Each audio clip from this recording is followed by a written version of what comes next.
clublied van Cambuur. Weet je hoe dat lied heet? Nee. Nee, moet ik eerlijk in zijn, geen idee. Het Woonskip?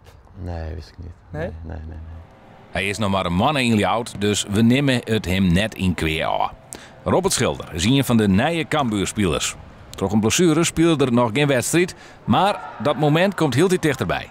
Ik sta wel te trappen om te beginnen, ja, zeker nu ik voel dat ik ook fit genoeg ben om conditioneel om te gaan beginnen. Ik kan niet wachten op het moment dat ik weer echt elke wedstrijd speel en ook gewoon elke wedstrijd 90 minuten speel.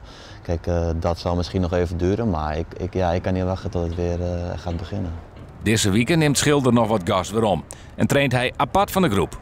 Volgende week, uit Tjen Den Bosch, hoopt er voor het eerst bij de wedstrijdselectie te zitten. Schilder speelde haast 300 wedstrijden in de eredivisie, dus er wordt in Ljouwert wel wat van hem verwachten.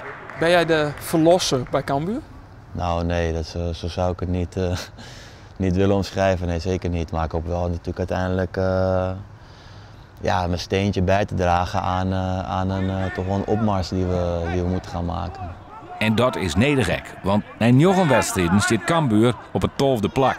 De teleurstellende prestaties hebben mij vertrouwen te meidje, denkt Schilder. Wanneer je de eerste 2 wedstrijden met 3-0 wint bijvoorbeeld en je krijgt in de 3e wedstrijd een goal tegen of een teleurstelling te verwerken, dan stap je daar wat makkelijker overheen dan wanneer je meteen denkt van dan gaan we weer.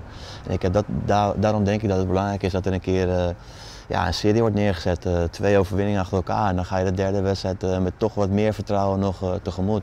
Cambuur zal het vertrouwen dus weer omvinden matten en daar zal Schilder alles verdwaan.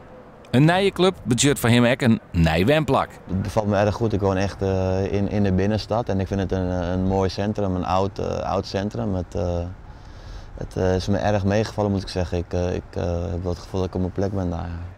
Maar hoe volle wit schilderij is van Ljouwert? Wat is het echte, het symbool van Leeuwarden? Weet je wat het is? Ik even goed denken.